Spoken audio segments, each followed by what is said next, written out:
ETF index mutual funds నేర్చుకుని stock మార్కెట్లో రాణించాలనుకుంటున్నారా? వెంటనే ఈ నెంబర్కి కాల్ చేయండి.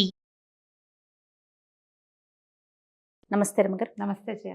రమగారు, స్టూడెంట్స్కి సంబంధించిన ఒక విషయం అండి.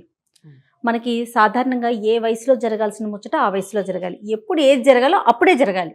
ముందు జరగద్దు, వెనక జరగద్దు కదా అంటుంటారు. ఇప్పుడు చదువుకోవాల్సిన వయసు ఉంది, అప్పుడు చదువు మీదే కాన్సన్ట్రేట్ చేయాలి, ఉద్యోగం చేయాలి, నెక్స్ట్ ఆ ఉద్యోగం మీదే కదా. కానీ కొంతమందిని మనం చూస్తూ ఉంటుంటే చదువుకునే వయసులోనే ప్రేమలని, పెళ్ళిళ్ళని ముందుకు వెళ్ళిపోవటం, వాళ్ళ భవిష్యత్తు మీద వాళ్ళకు ఒక అవగాహన ఉండదు. మన కాళ్ళ మీద మనం నిలబడాలి అనే ఆలోచన ఉండదు. అమ్మాయిలు అలానే ఉన్నారు, అబ్బాయిలు అలానే ఉన్నారు. ఆ బంధం ఎంతవరకు ముందుకెళ్తుందో చెప్పలేని పరిస్థితి. ఎక్కడైనా మధ్యలో ఆగిపోయింది అనుకోండి, వెనక్కి తిరిగి చూసుకుంటే ఏమీ ఉండదు, ఎలాంటి అర్హతలు ఉండవు, ఎలా బతకాలో తెలీదు, కుటుంబ సభ్యులు ఆదరిస్తారు, ఆదరించకపోతారు. ఇలా ఇష్యూలు ఫేస్ చేస్తున్న వారు ఎంతమంది పిల్లలు ఉన్నారో రమ్మగారు. సూసైడ్ అంతే కదా, మరి ఏం చేస్తారు, ఆప్షన్ ఉండదు. ఒక్కోసారి మోసపోతారు. అయితే మరీ ముఖ్యంగా మోసపోవటమేనండి. ఆడవాళ్ళు మోసం చేసినా అమ్మాయిలైనా మోసం చేస్తారు, అబ్బాయిలైనా మోసం చేస్తారు. దాని నుంచి ఆ బంధం నుంచి బయటికి రాలేకపోతారు. కొన్ని బతుకుదామంటే సరైన క్వాలిఫికేషన్ ఉండట్లేదు. ఇప్పుడు ఎంత అంటే ఇదివరకు పాస్ అయితే చాలు, లేదా పాస్ మార్కులు వస్తే చాలు, 60%, 80%, ఇప్పుడు 99% వరకు ఎక్స్పెక్టేషన్స్ ఉండిపోతున్నాయి కదండి. ప్రతి చోట అదే ఉంటుంది కదా. అంటే ఇది పీక్ లెవెల్స్కి వెళ్ళిపోతున్నారు. ఈ చదువుకునే వయసు, దారి తెప్పే వయసు ఒకటే చేయ, అదే అయిపోతుందండి. చదువుకోవాల్సింది ఇదే వయసులో, ఒక క్వాలిఫికేషన్ గడించటం, ఒక ఏర్పాటు, కష్టపడాల్సింది, జీవితానికి కష్టపడాల్సింది, పోటీ ప్రపంచానికి తగినట్టుగా మనం ప్రయత్నం చేయవలసిన ఏజ్ ఇదే ఏజ్లోనే కాలు జారిపోవటం అవుతుంది. ఇది ఇవాల్టి సమస్య కాదుగా, ఎప్పుడూ ఉన్నదే. పిల్లల ఎదుగుదలలో కొంచెం 13-14 సంవత్సరం కౌమారావస్థ వచ్చేసరికల్లా ఆపోజిట్ సెక్స్ పట్ల ఆసక్తి వచ్చేస్తుంది. టీనేజ్లో తప్పదు. ఇవి ఏంటంటే ఒట్టిగా ఆసక్తిగా ఉండి ఈ క్రియ ఆ క్రియగానే ఉంటే చాలామంది పిల్లలు అలాగే ఉంటారు. ఫ్రెండ్షిప్లు చేస్తూ ఉంటారు, చదువుకుంటూ ఉంటారు. చదువుదారిని చదువు అవుతుంటుంది, ఈ వేషాలు అది సహజం, అది తప్పు అంటం లేదు, తప్పేం కాదు, ఆ ఏజ్కి తగింది అది. కంట్రోల్ ఉంటే. ఇంకొంతమంది ఏం చేస్తారు, చదువు చెడగొట్టేసుకుంటారు, చదువుకోరు. అవును, ఈ వేషాలకే ఎక్కువ ఇంపార్టెన్స్ ఇస్తారు. ఆడపిల్లలు చేస్తారు, మగపిల్లలు చేస్తారు. వాళ్ళ వెనకాల పడిపోవటం, పిచ్చెక్కిపోవటం. ఇటీవల ప్రెగ్నెన్సీలు కూడా చూస్తున్నాం. మళ్ళీ వాటిని కాపాడుకోవడానికి ఏవో పిచ్చి పనులు చేసి ఎట్లా సినిమాలు కనిపిస్తాయి. డిగ్రీ కూడా పూర్తిగాని పిల్లలు ఎలాగోలా కష్టపడి దాన్ని ప్రెగ్నెన్సీని హ్యాండిల్ చేయటము, ఏదో ఉద్యోగం ఎట్లాగోట్లా బతకటం. ఎందుకు అలా ఎట్లాగోట్లా బతకాలి అని అనిపించదు. ఆ వయసు హుమ్మస్సులు. ఇంకొంతమంది వదిలిపెట్టి వెళ్ళిపోవటం, ఏదో 4 రోజులు కలిసి ఉండటం, తర్వాత లేచక్కపోవటం, ఎవరి దారిని వాళ్ళు వెళ్ళిపోవటం. ఒక్కొక్కళ్ళు అందులోనే ఆగిపోతారు. ఎవరి దారిని వాళ్ళు ఇద్దరు వెళ్ళిపోతే ఒక రకము, అలా కాకుండా ఒకళ్ళు అక్కడ స్టక్ అయిపోతారు ఆ బంధంలో. అవును, దాన్ని వదులుచుకోలేకపోతారు, ఆ పొసెసివ్నెస్ని తట్టుకోలేకపోతారు, ఆ మోసాన్ని సహించలేకపోతారు. ఏం చేసినా వాడే కావాలని ఉంటుంది. ఇందులో మొదటి పెళ్ళిళ్ళు, రెండో పెళ్ళిళ్ళు కూడా ఉంటాయి. అక్కడి నుంచి ఈ అమ్మాయితోటి, ఒక అమ్మాయితో లవ్ అఫేర్, లేదా ఒక అబ్బాయితో ఫ్రెండ్స్ తోటి కూడా ఫ్రెండ్షిప్, ఒకేసారి 2-3తోటి ప్రేమలు. మొన్న ఈ మధ్య ఒక కేసు కూడా అట్లా చూసాం కదా మనం. చిన్న పిల్లలు అసలు టీవీలో చూస్తే హృదయ విదారకంగా లేతగా నూనూగు మీసాలు, వీళ్ళకి అప్పుడే ప్రేమలు, పెళ్ళిళ్ళు, చంపేయటాలు, చచ్చిపోటాలు, మోసాలు. ఇంకేమో అనుభవిస్తారు. 20 ఏళ్లకే ఇంతంత చూసేయాలా? సరిగ్గా చదువుకోకపోవటం, ఆ చదువుకోకపోతే ఏ ఉద్యోగము రాదు, పోనీ ఏదో పని చేసుకుంటున్నారు, ఆ పనిలో ప్రావీణ్యత ఉండదు, ప్రపంచాన్ని తెలుసుకోరు. ఈ మధ్యలో ఫోన్లతోటి చాలా ఎక్కువ తిప్పలు ఇప్పుడు. అవును గారు కదా. ఇలా మోసపోతారు, చాలామంది ఇబ్బంది పడతారు. ఫ్యామిలీ ఎటు కాకుండా రోడ్డు మీద పడిపోతూ ఉంటుంది కొన్ని చోట్ల. అసలు అంటే ఆలోచించలేకపోతారేమో అనుకుంటాను. ఆ ఏజ్ నెక్స్ట్ ఏంటి అనే ఆలోచన ఉండదు పిల్లలకి. సహజంగా తక్కువ మందికి షేర్ చేస్తారు. ఒకవేళ షేర్ చేసినా తమ క్లోజ్ ఫ్రెండ్స్, తమ ఏజ్ వాళ్ళకే షేర్ చేస్తారు. ఈ వీళ్ళలాగానే విచక్షణ లేని వయసే వాళ్ళది కూడా. వాళ్ళేం సరిగ్గా ప్లాన్ చేస్తారు. అంతే, వీడు చంపేయాలనుకుంటున్నానంటే వాడు వద్దురా, ఇలా చేయకూడదు, మీ మావయ్య చేస్తా, బాబాయ్ చేస్తా అని చెప్పట్లా. ఇప్పుడు వీడు హెల్ప్ చేస్తాడు, వాడు చంపేవాడొకడు, సహాయం చేసేవాడొకడు, ఇద్దరు నూనూగు మీసాల వాళ్ళే.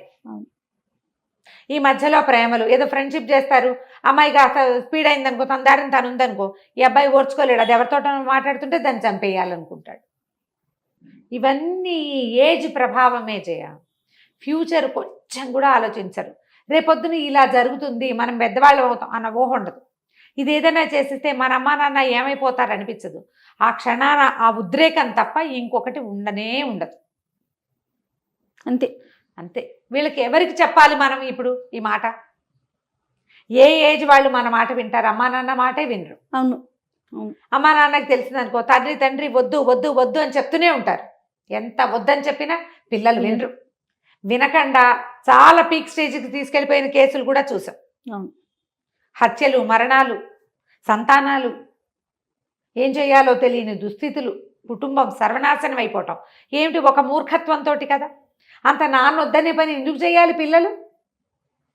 ఏం ప్రేమ? 14, 15, 16 ఏళ్ళ పిల్లలకి అంత తెలిసిపోతుందా జీవితం? అమ్మా నాన్న కంటే ఎక్కువ తెలుస్తుందా? అమ్మా నాన్న కంటే ఎక్కువ ప్రేమిస్తారు అమ్మాన్ని. ఇప్పుడు ప్రేమికులకి పెళ్ళిళ్ళకి నేను ఎగనెస్ట్ అనుకోవద్దు. ఎగనెస్ట్ కాదు. ఈ చిన్నతనంలో ఉండే ప్రేమలు అవి ప్రేమలు కాదు, ఆకర్షణలుగానే ఉంటాయి. ఏజ్ పెరిగాక, వ్యక్తత వచ్చాక, వ్యక్తిత్వం మనకి డెవలప్ అయ్యాక, మన కాళ్ళ మీద మనం నిలబడ్డాక అప్పుడు ఒక అవగాహనతోటి వచ్చేది ప్రేమ. ఈ చిన్నపిల్లల్లో వచ్చేది అవగాహన రాహిత్యంతో వచ్చే ఆకర్షణ. అంతే. దానికోసం ఇంత దాకా వెళ్ళక్కర్లేదు కదా, అంతవరకు వెళ్ళక్కర్లే. ఇప్పుడు ఇటీవల కాలంలో జరిగిన చాలా రకాల ఇన్సిడెంట్స్ చిన్నతనాలే. కేవలం వయసు తక్కువ. ఇద్దరు పేరెంట్స్ సపోర్ట్ చేయకుండా ఉంటే ఒక రకంగా ఉంటుంది. ఇక్కడ అట్లా ఉండదు. ఒక పేరెంట్స్ వద్దంటారు, రెండో పేరెంట్స్ ఎందుకో సపోర్ట్ చేస్తారమ్మా. అంత చిన్నపిల్లలకు కూడా నీకు చదువన్నా పూర్తి కాలేదు, నీకు ఎందుకురా అనరు. అనకపోవటమే కనపడుతోంది కదా క్లియర్గా. ఇప్పుడు వీళ్ళైనా పెద్దవాళ్ళ వాళ్ళకి ఈ 20 ఏళ్లకే పెళ్లిళ్ళు చేసుకుని పిల్లల్ని కనేయాల్సిన అవసరం ఏముంది? వాడు ఏం సాధిస్తాడు జీవితంలో? ఇంత చిన్నప్పుడే చిన్న పిల్లలుగా ఉండగానే ఇవన్నీ ఇదివరకట్లాగా అమ్మా నాన్నలు పోషించే రోజులు కావు కదా ఇవి. నీ ఏజ్ పిల్లలు ఇంకా చదువుకుంటూ ఇంకా వాళ్ళు చకచకలాడుతుంటే నువ్వు పిల్లల్ని మోసుకుంటావా? ఈ తరాన్ని బట్టి వెళ్ళాలి కదా మనం. అవునండి. ఇదివరకు చేసేవాళ్ళు. పాత రోజుల్లో ఏముంది? పాత రోజు 14 ఏళ్ళకి పెళ్లి చేస్తే 15 ఏళ్ళకి ఆడపిల్లలకి, 20 ఏళ్ళకి మగపిల్లలకి పిల్లలు పుట్టేసేవాళ్ళు. ఆ రోజులు వేరు కదా. ఇప్పుడు కాలమే వేరు. అసలు MBBSలో అలా మెడిసిన్ వైపు వెళ్తే 30 ఏళ్ళు వచ్చినా సెటిల్మెంట్ రాదు, వాళ్ళకి ఉద్యోగాలు రావు, చదువుకుంటూ ఉంటారు. అవును. వాళ్ళు ఇంకా నీ ఏజ్ వాడు స్టూడెంట్ లైఫ్ అనుభవిస్తుంటే నువ్వు 2 పిల్లల్ని వేసుకుని తిరగాల్సి వస్తావు. తిరగడం తప్పంటల్లా, తొందరపడద్దు, నువ్వు సెటిల్ అయ్యి తిరుగు. పోనీ ఆ వయసుకి సెటిల్ అవ్వగలుగుతారా? అవలేకపోతారు. అంటే ఏం చేస్తే అవుతారు? ఏ ఇంజనీరింగ్ చదివితే 20-22 కల్లా ఉద్యోగాలు వచ్చేస్తుంది. వస్తే సంతోషం అమ్మగారు. ఆ ఏజ్ లో ఉద్యోగం తెచ్చుకొని వాళ్ళు ఇష్టపడినట్లుగా ముందుకెళ్ళిన సంతోషమే. అలాగే అనుకుందాం అజయ్. 22 దాని మీద ఒక డిస్కషన్ చేద్దాం. మనం 2-3 కేసులు చూశాను నేను. ఇవి మన కౌన్సిలింగ్ కేసులు కాదు, మనకు పబ్లిక్లో నాకు తెలిసిన ఫ్రెండ్స్ సమాజంలో చూసింది. 22, 23 అబ్బాయికి, 22 అమ్మాయికి, ఇద్దరికి క్యాంపస్ సెలక్షన్లో ఉద్యోగాలు వచ్చేసినాయి. వాళ్ళమ్మా నాన్న వద్దన్నారు, వీళ్ళమ్మా నాన్న వద్దన్నారు. కొంచెం కాస్ట్ డిఫరెన్స్ కూడా ఏదో ఉంది. వాళ్ళ అమ్మగారు అయితే 25 ఏళ్ళు రాని, ఫైనాన్షియల్గా స్థిరపడు, 10 రూపాయలు వెనకేసుకో, చదువుకి ఖర్చు పెట్టాం, మా దగ్గర అట్టే డబ్బులు లేవు, ఏ ప్రాబ్లం వచ్చినా మనకి డబ్బులు లేకుండా పోతాయని ఇద్దరు తల్లులు చెప్పారమ్మా పిల్లలకి. వీళ్ళు పెళ్లి చేసేసుకోవాలి, వాళ్ళు కాదంటున్నారని ఫ్రెండ్స్ తోటి ఎక్కడో 22, 23 పెళ్లి చేసేసుకున్నారు.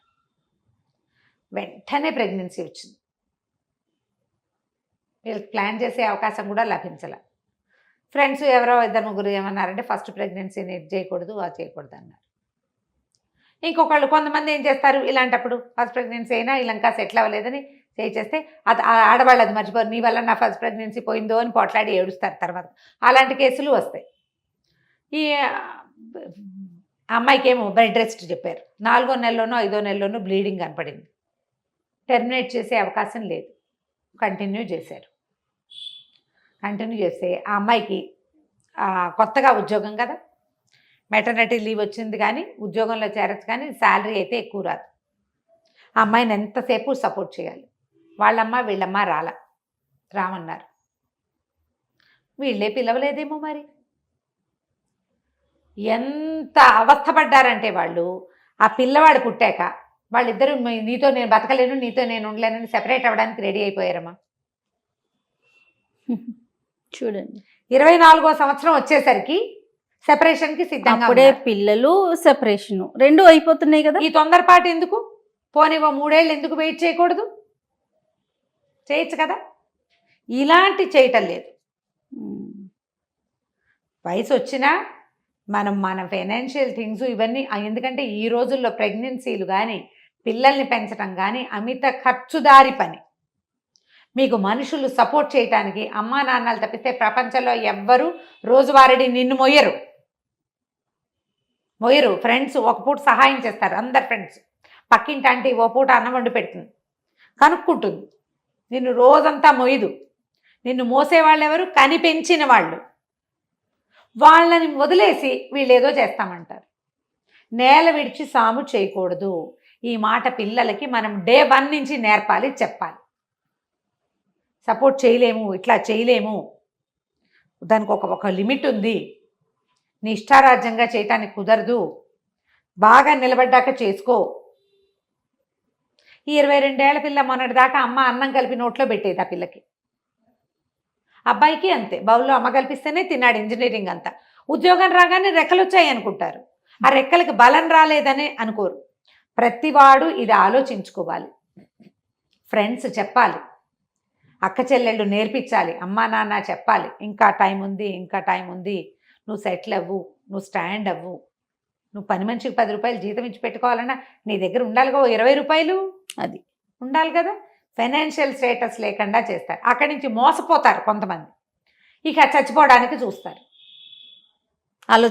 ఆలోచించరు మోసపోయిన పరిస్థితుల్లో. నువ్వు ఈ తొందరపాటు వల్ల ఈ మోసకారితనానికి గురయ్యావు. నువ్వు ఇక తొందరపడకు, గెలిచి చూపించు, బతుకు. ఆడైనా మొగైనా ఎందుకు వాడినే పట్టుకుని వెళ్ళాటం? వీడు నాకు కావాల్సిందే అని పోలీస్ స్టేషన్కి ఎందుకు? వాడు మోసం చేసిన దౌర్భాగ్యుడితో జన్మంతా ఉండాలా నువ్వు? నేను ఆ కేసులు చూసినప్పుడల్లా నా భర్త నాకు కావాలి, నా ప్రియుడు నాకు కావాలి అని వెళ్ళిన ఆడవాళ్ళని చూస్తే నాకు అనిపిస్తుంది, జయ వీడు ఇంత అన్యాయంగా ఈ అమ్మాయిని మోసం చేస్తే వీడే కావాలని ఎందుకు వెళ్తారు వీళ్ళు అనిపిస్తుంది. ఒక్కసారి మోసం చేసిన వాడు జన్మంతా మోసగాడే కదా వాడు. అవునా? ఏమిటో నాకు అట్లా అనిపిస్తుంది జయ. తప్పో ఒప్పో నాకు తెలీదు. ఎంతమంది దీనికి సహయోగం అవునండి అంటారో అర్థం కాదు నాకు.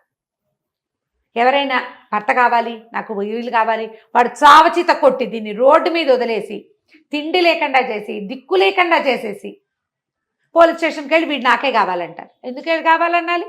వాడిని జైల్లో పెట్టించండి, శాస్తి చేయాలి వాడికి. అంటే అక్కడ వీళ్ళకి సపోర్ట్ లేకపోవటం, వీళ్ళ కాళ్ళ మీద వీళ్ళు బతకగలమనే ఒక సపోర్ట్ వీళ్ళకి లేకపోవటం, లేకపోతే పేరెంట్స్ వైపు నుంచి అంటే అదేనండి, అది పేరెంట్స్ ఆ సమాజమా మన కాళ్ళ మీద పోతే పోయాడు వాడు, నేను బతకగలను, ఉన్న బిడ్డ నేను బతికించుకోగలను అన్న ధైర్యం లేకపోవటం అనుకుంటాను నేనైతే. అంతే. అంటే మీకు ఉన్న దాంట్లో ఉండలేకపోవటం అంతే. మోసగించినా సరే వాడే కావాలనుకోవటం, అది అన్నిటి ప్రేమగా అనిపించదు జయ. నాకు అర్థం కాదు అది. మళ్ళీ మోసపడడానికి సిద్ధపడుతున్నారు ఎందుకు వీళ్ళు? అంటే మళ్ళీ మోసం చేయడం అనుకుంటారేమో రమ్మగారు, ఏమో ఆ ఆలోచన ఉంటుందేమో. మీ దారిని మీరు వెళ్ళి బతకండి అమ్మా, ఇంకో ప్రపంచం ఉంది, ఇంకో పెళ్లి చేసుకోవచ్చు. సమాజం మనకి బోల్డ్ అనే అవకాశాలు ఇచ్చింది రాజ్యాంగం. హాయిగా నిలబడి మీ దారిని ఒకసారి మోసపోయి మళ్ళీ వాళ్ళ దగ్గరికే ఎందుకు చేరాలి? ఇంకో గంగాలోకి చేరకండి, వాళ్ళ దగ్గర చేరకండి. మీ దారి ఈసారి మోసపోకుండా జాగ్రత్తగా బిల్డ్ చేసుకోండి జీవితాన్ని. అలా ఎందుకు చేయకూడదు? సరైన నిర్ణయాలు తీసుకోలేకపోవటమే రమ్మగారు. ప్రతి చోట అవగాహన రాహిత్యం చేయ. ప్రతి చోట జీవితం ఎంత ప్రీషియస్, ఎంత విలువైంది మన జీవితం అన్న అవగాహన లేకపోవటం, ఏవో పిచ్చి దారుల వెంట పరిగెత్తటం, అక్కడ ముళ్ళు గుచ్చుకుంటే అక్కడ ముళ్ళల్లో పడిపోవటం. పిచ్చి పిచ్చి దారులు సెలెక్ట్ చేసుకోవద్దు, సరైన దారులు సెలెక్ట్ చేసుకోండి. ఒకవేళ మనం వెళ్ళిన దారులు ఒక్కొక్కసారి డెడ్ ఎండ్స్ అవుతాయి. తిరగండి. అది అసలు చేసే మిస్టేక్ అక్కడే అనుకుంటారు గారు. అది డెడ్ ఎండ్ అయితే ఖచ్చితంగా నువ్వు వెనక్కి తిరగవలసింది. నువ్వు అక్కడే ఉంటే ఎప్పటికీ ఎండే కదా, అది ఎప్పటికీ ఎండే కదా. మోసపోవటము, తప్పిపోవటము, వదిలించేసుకోవటం అవతల జరుగుతాయి కదా. ఎంతుంటే అంతలో ఉండైనా సరే నిలబడి మెల్లిగా మన పరిస్థితిని హ్యాండిల్ చేసుకోవటము, ఏదో ఒకటి రావాలి. దానికి కొంత వయసు రావాలి. అనుభవం కొంత ఉండాలి ఏజ్ కదా. రావాలి కదా. ప్రపంచం, మనం ఒక రకం ప్రపంచాన్ని చూస్తాం, ఇంకో రకం ప్రపంచంలో పడిపోతాం. ఈ కొత్త ప్రపంచంకి ఏకష్టం అవ్వడానికి మనకు కొంచెం సమయం పడుతుంది. అవును.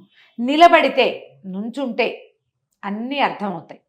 వెనక్కి తిరిగి వచ్చిన దారినే మళ్ళీ వెనకాల వెళ్ళి మళ్ళా మనం ఒరిజినల్ ప్లేస్లోకి వెళ్ళిపోతే అప్పుడు కూడా మనం ఈ ప్రపంచపు తాకిడి నుంచి తట్టుకోగలుగుతాం. పిల్లలకి ఇలాంటివి ఉదాహరణలతో సహా ఎప్పుడప్పుడు ఎప్పుడైనా చెప్పాలి. మన చెయ్యి వాళ్ళు దాటిపోతున్నారన్నప్పుడు తిట్టి కొట్టి వాళ్ళని ఇంట్లో పడేసి పోలీస్ రిపోర్ట్లు ఇచ్చి కాదు, కౌన్సిలింగ్, మాట్లాడడం, చెప్పడం, అరిచి తిట్టి కాదు, ఒక 4 ఉదాహరణలు చూపించటం, వాళ్ళు చూడు వీళ్ళు చూడు వీళ్ళు చూడు అని చెప్పుకోవటం. అంతే. చెడితే ఏమవుతుంది, ఇది నువ్వు మోసపోతావు, లేదా తప్పిపోతావు, లేదా ఇలా దొరికిపోతావు. అలాంటప్పుడు ఏమవుతుందో ఆడపిల్లలకి మగపిల్లలకి కూడా ఫ్రెండ్సో పేరెంట్సో ఏదైనా కజిన్సో ఎవరైనా చెబితే కనీసం వీళ్ళు కూడా ఎప్పుడైనా ఇట్లా ఏదైనా హేస్టీగా చేయాలనిపించినప్పుడు మాట్లాడుకోవాలి కదా. అవును. దానికి తగిన మానవ సంబంధాలు డెవలప్ చేసుకోవాలి. ఏ కష్టం వచ్చినా, అది కాదు మన ఇంట్లో ఒక ప్రాబ్లం వచ్చింది, ఎందుకు పెరుగు లేదు, పాలు ఉన్నాయి, తోడు పెట్టుకోవడానికి పక్కింటికి వెళ్ళి అడగమా? దానికి నువ్వేం చేయాలి? రోజు హాయ్ అంటే అనద్దు మరి, అనాలా? అప్పుడు నువ్వు పెరుగు అడగలవు, కాఫీ పొడి అడగలవు, ఇంకేదైనా అడగలవు. మా తాళాలు మీ ఇంట్లో పెట్టుకోండి, మా వాళ్ళు ఎవరైనా వచ్చారా అని అడగలవు. హాయ్ అంటే నేర్చుకోండి ప్రపంచాన్ని, మన వాళ్ళతోటి మాట్లాడండి మనసు ఇచ్చి. అంటే మనకు తెలిసిందే ప్రపంచం అనుకుంటున్నారు రమ్మగారు. పిల్లలు ఎలా ఉన్నారంటే నేను చూసిందే మనిషి అంతే, ఇంకా చుట్టుపక్కల ఏం చూడట్లేదు. ఈ చూడకపోవటమే మనం దాని వల్ల పట్టుకుని వేలాడుతున్నారు ఆ మనిషినే ఆ సమస్యనే. ఇప్పుడు మనం చూసే సమస్యలన్నిటికీ ప్రధానమైన కారణం ఏంటంటే సరైన హ్యూమన్ రిలేషన్స్ లేకపోవటం. ఆ దొరికిందేదో పట్టుకు వేళ్లాడటం. ఈ వేళ్లాడ్డాలు మానేయండి అమ్మా, సరిగ్గా పట్టుకోండి. వేళ్లాడేలాగా కాదు, కావలించుకునేలాగా పట్టుకోవాలి. మనం పట్టుకున్నది పట్టుకొమ్మగా ఉండాలి మనకి. అంతేగాని ఏ క్షణానో ఊడి పడిపోతుంది, మనం అగాధంలో కూరుకుపోతాం లాంటి వాటిని తీసుకోవద్దు. వాటి జోలికి వెళ్ళకండి. బాగా ట్రై చేస్తే తెలుసుకుంటే కానీ దిక్కకూడదు. అంతే. ఆడపిల్లైనా అంతే, ఎవరైనా ఒకటే. అసలు జెండర్ గురించే సమస్య కాదు. ఎవరైనా ఇదే పంద. ఆలోచించండి, మాట్లాడండి. ఏదైనా వద్దు అన్న సంకేతాలు ఉంటే ఆగి ఆలోచించి అప్పుడు డిసైడ్ చేసుకో. రైట్. నమస్తే. నమస్తే.